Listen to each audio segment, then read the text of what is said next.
হে মহাজ্ঞানী, এই শিষ্যের ঝুলি আপনি আপনার জ্ঞানের গঙ্গায় দয়া করে পূর্ণ করুন।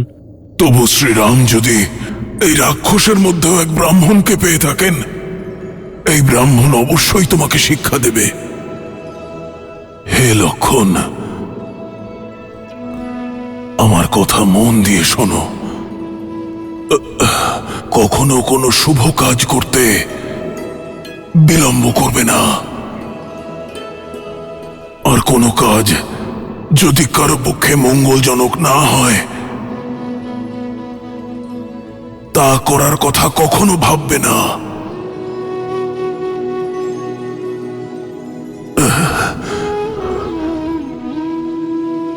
এই মাটি দেখতে পাচ্ছ? যে রাজা নিজের ভূমি আর প্রজার জন্য কাজ করে, সমগ্র সৃষ্টিও তাকে পরাস্ত করতে পারে না। যতদিন আমি আমার লঙ্কা আর আমার রাক্ষস কুলের সেবার জন্য কাজ করেছি, অপরাজিত ছিলাম। যে মুহূর্তে আমি অহংকারী হয়ে পড়লাম,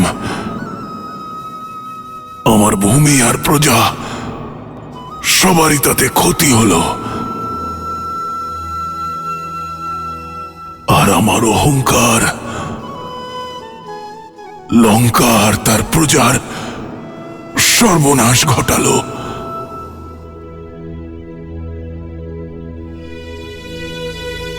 হে লক্ষণ, কখনো নিজের কোনো দুর্বলতার কথা নিজের আপনজনকেও বলবে না।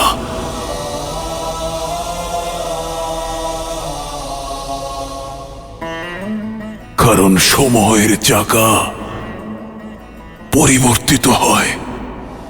অবশেষে আমি শুধু এটাই বলবো যে, দেখো তোমার চারপাশে এই রাজ্য, এই প্রশস্তি, এই শক্তি, এই সাহস, এই সম্পত্তি, সব কিছু নশ্বর, সব মিথ্যে। সত্য তো কেবল শ্রীরাম।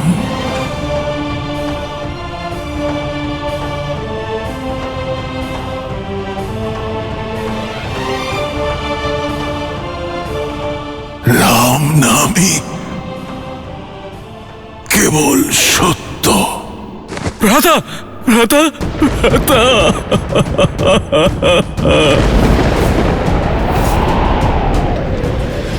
লঙ্কেশ!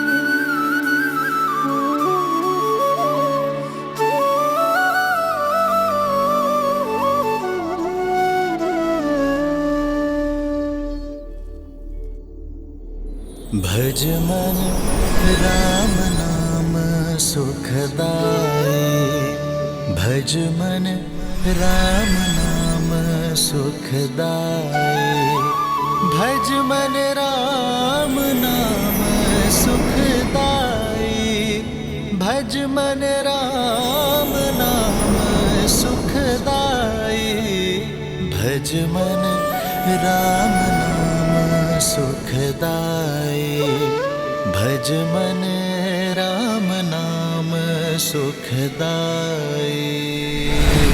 রাজধর্মের একটি বাণ অধর্মের 10টি পথকে বিদ্ধ করেছে, আর এই কর্মের মূল কাণ্ডারি বিষ্ণু অবতার প্রভু শ্রীরাম।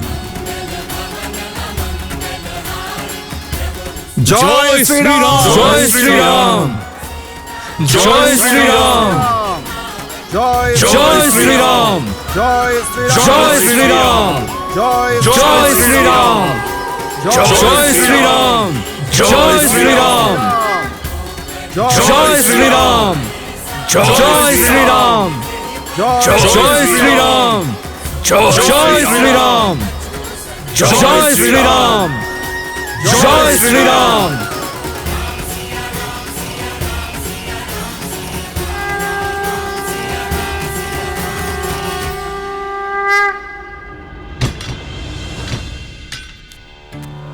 আমরা আপনার বিশ্বাসে ভরসা করতে পারিনি, ক্ষমা করে দেবেন মাতা। আমরা শুধুমাত্র আমাদের রাজার আদেশ পালন করছিলাম। হ্যাঁ সীতা, এখন এদের প্রাণ একমাত্র তুমিই বাঁচাতে পারো। যদি কোনো ভুল হয়ে যায় তাহলে ক্ষমা করে দিও। মাতা কখনো কন্যার কাছে ক্ষমা চান না, আর তুমি তো এই অন্ধকারে আমার আশার আলো হয়েছিলে, আমার সুখ দুঃখের সঙ্গী ছিলে।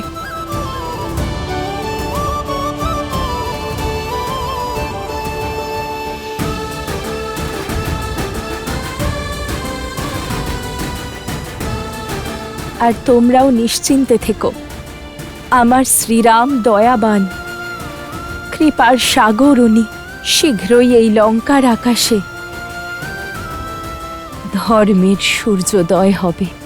এবারে অপেক্ষার দিন শেষ হয়েছে, রাম সীতার মিলনের সময় এসেছে।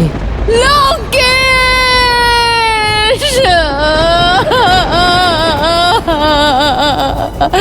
লঙ্কেশ!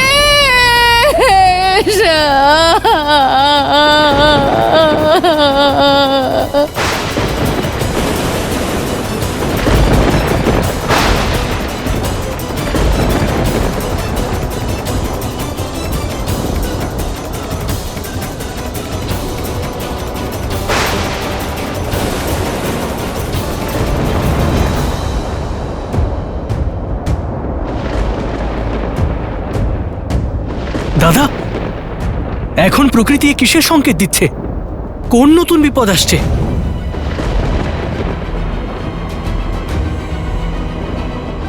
এ মহাসতীর বিলাপের বিধ্বংসী শক্তি লক্ষণ। যখন প্রচেষ্টার পরেও সফলতা না পাওয়া যায়, সব হারিয়ে যায়, তখন মন আর্তনাদ করে লক্ষণ। এ মহাসতী দেবী মন্দোদরীর রোদন লক্ষণ। ওনার শোক যদি ক্রোধে রূপান্তরিত হয়, তাহলে সমগ্র সৃষ্টির বিনাশ হতে পারে।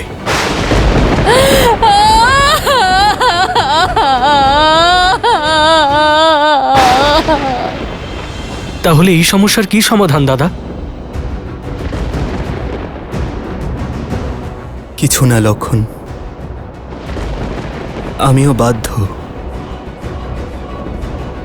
আমার সকল শক্তি প্রয়োগ করেও ওনার হতাশার দিশা পরিবর্তন করতে পারবো না। আমি প্রস্তুত ওনার আহত মনের প্রতিঘাত সহ্য করতে। এছাড়া আমি আর কিছুই করতে পারবো না লক্ষণ।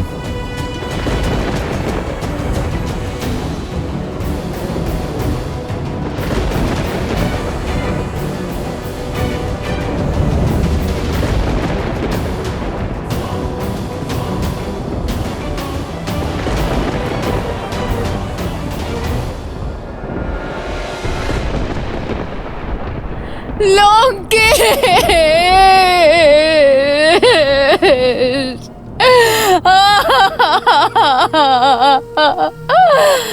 লঙ্কেশ! লঙ্কেশ! এভাবে অশ্রুপাত করো না বৌঠান। এই অশ্রুকে অস্ত্র হিসেবে ব্যবহার করো। এই সময় বিরহের অন্ধকারে ডুবে থাকার জন্য নয়, বরং এই সময় হলো ক্রোধের আগুন জ্বালানোর। কোন ভ্রাতা নিজের ভগিনীর অপমানের প্রতিশোধ নেয় না?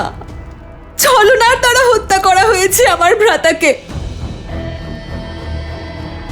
ওই রাম, ওই সীতা, ওরাই এই ষড়যন্ত্রের আধার। ভেবে দেখুন, যে রাম দশাননকে বধ করতে পারে, সে কি ভ্রাতাকে বাধা দিতে পারত না? সীতাকে হরণ করার জন্য ওই লক্ষণ যে আমার নাক কেটেছিল, মেঘনাদকে সংহার করেছিল, সে কি সীতাকে রক্ষা করতে পারতো না? কিন্তু করেনি, কারণ এটা একটা ষড়যন্ত্র ছিল। ভ্রাতাকে বাধ্য করে আর সীতাকে একা ছেড়ে যায়, আর তারপর তাকে ফিরিয়ে আনার অছিলায় দেবতাদের সঙ্গে একত্রে যুদ্ধ করে। সমগ্র সংসারে আপনার সতীত্বের প্রদীপ প্রজ্বলিত হয়। নিজের সতীত্বের শক্তিকে আহ্বান জানান বৌঠান, আর অভিশাপের দ্বারা ওই রাম, সীতা, লক্ষণকে বিনাশ করুন। ওরা যেন ওদের কর্মের ফল ভোগ করে বৌঠান। মহারানী, মহারানী, মহারাজ প্রাণ ত্যাগ করেছেন। এ কি অনর্থ হয়ে গেল! অন্তিম মুহূর্তে উনি যন্ত্রণায় কষ্ট পাচ্ছিলেন বৌঠান। কষ্টে ছটফট করছিল ওনার আত্মা। কার জন্য? ওই রাম, সীতা আর লক্ষণের জন্য। আমার ভ্রাতা চিরকালের জন্য মৌন হয়ে গিয়েছেন বৌঠান।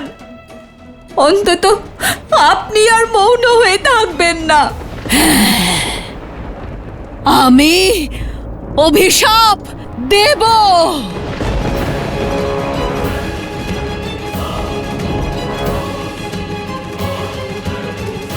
ক্ষমা করবেন মহারানী, মহারাজের অপরাধী শাস্তি পাক আমরা সবাই চাই, কিন্তু সতীত্বের বাণ একবার প্রয়োগ করার পর আর ফিরে আসে না।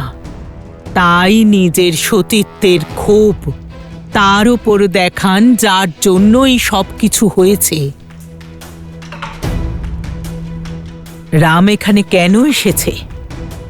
কে নিয়ে এসেছে ওকে? সাগরে সেতু নির্মাণ করতে কে সাহায্য করেছে ওকে? সংবাদ দিতে এসে লঙ্কাকে ভস্ম কে করেছে? কুমার বিভীষণকে বিশ্বাসঘাতক হওয়ার মন্ত্র কে দিয়েছে? ভাবুন, মেঘনাদের গুহাতে লক্ষণকে কে নিয়ে গেছে? এই যুদ্ধের শুরু কে করল বলুন? আর শেষে মহারাজের বিজয় যজ্ঞকে ধ্বংস করার জন্য আপনাকে প্ররোচিত কে করল?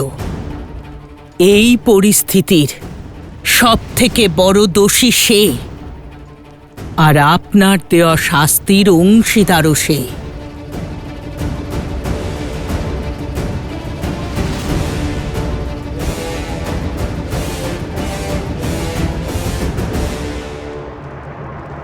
হনুমান? ঠিক বলেছ তুমি ত্রিজটা। আমার দুঃখের কারণ ওই হনুমান। ওই হলো আমার যন্ত্রণার কারণ। ও আমার সাথে ছলনা করেছিল। আমি ওকে অভিশাপ দিচ্ছি। না বৌঠান, আমি সতী মন্দোদরী আমার সতীত্বের সমস্ত তেজ প্রয়োগ করে ওই বানর হনুমানকে আমি অভিশাপ দিচ্ছি। যে শ্রীরামের জন্যে ও আমার বিরুদ্ধে ষড়যন্ত্র করলো, ও সেই রামের থেকে আলাদা হয়ে যাবে। বিরহের যে আগুনে আজ আমি জ্বলে যাচ্ছি, কাল ও জ্বলবে, সদা সর্বদা চিরকাল।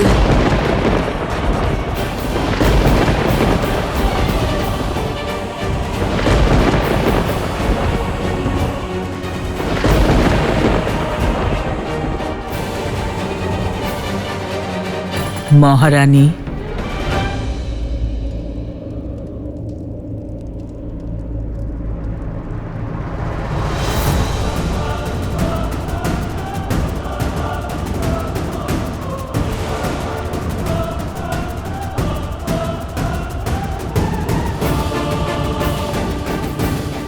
কে তুমি?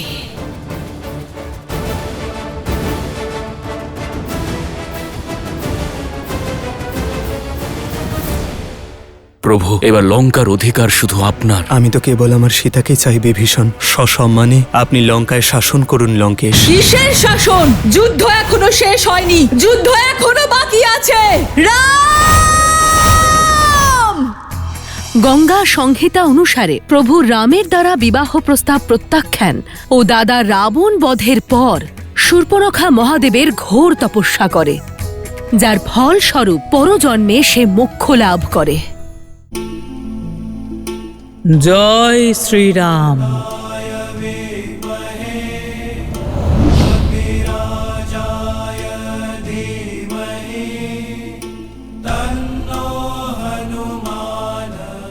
হনুমান?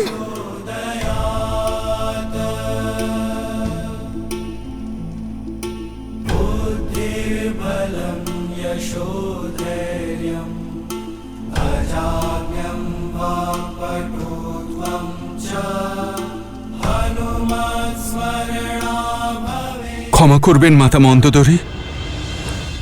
ক্রোধের অগ্নি সবার আগে বিবেক দগ্ধ করে। আমি জানতাম অজ্ঞাতে আপনি প্রভু শ্রী রামের বিরুদ্ধে সতীত্ব প্রয়োগ করবেন। যদি আমি সেটা হতে দিতাম তবে সেটা পাপ হতো, কারণ এই জগতের মহান সতীদের মধ্যে একজন নির্দোষীকে শাস্তি দেওয়ার কলঙ্ক আপনি নিজের মাথায় তুলে নিতেন। প্রভু শ্রীরাম সাক্ষাৎ নারায়ণের ভক্ত আর সেবক হওয়ার ভাগ্যে সেই অভিশাপে সাজা পাওয়া মাতা আমার কর্তব্য ছিল।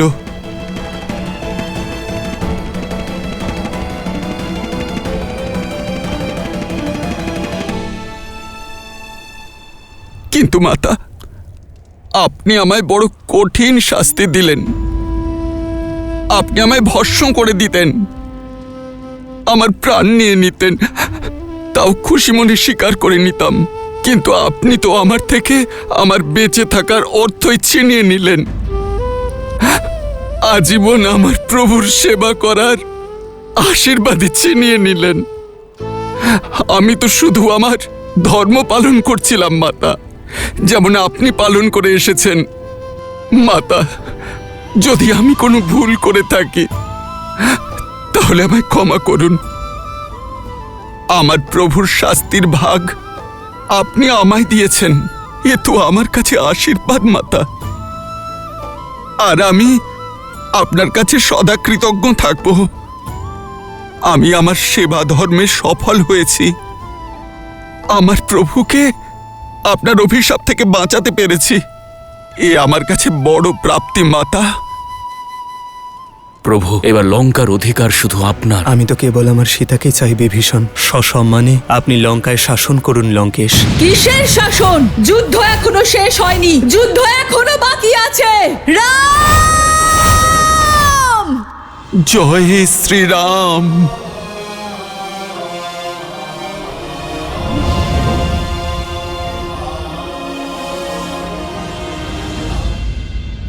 মহারানী, দেবী সীতার যাওয়ার সময় হয়ে গেছে। লঙ্কাতে বসবাসকালে আপনি ওনার ঢাল হয়েছিলেন, এখন আপনি ওনাকে সজ্জিত করুন শ্রীরামের কাছে পাঠানোর জন্য। যেমন একজন মাতা বিদায়ের সময় তার আপন কন্যাকে সজ্জিত করে,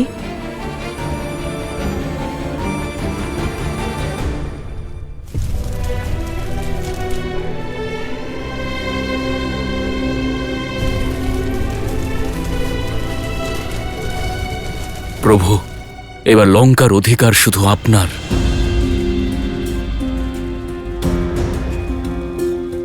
আমি অধিকার ফলাতে নয়,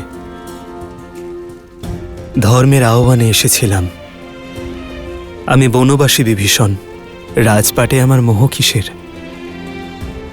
লঙ্কা লঙ্কাবাসীর ছিল এবং সর্বদা থাকবে।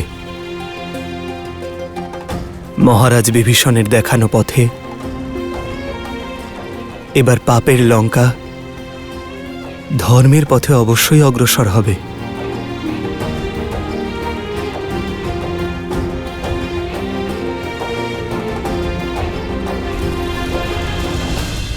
আমি তো কেবল আমার সীতাকে চাই বিভীষণ, সসম্মানে।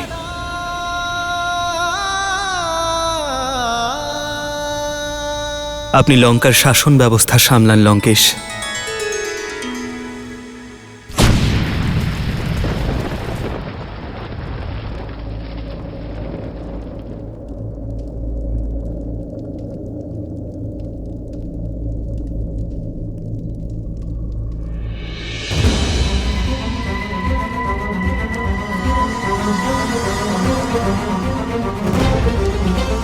কিসের শাসন? যুদ্ধ এখনো শেষ হয়নি, যুদ্ধ এখনো বাকি আছে। ইয়া! ইয়া!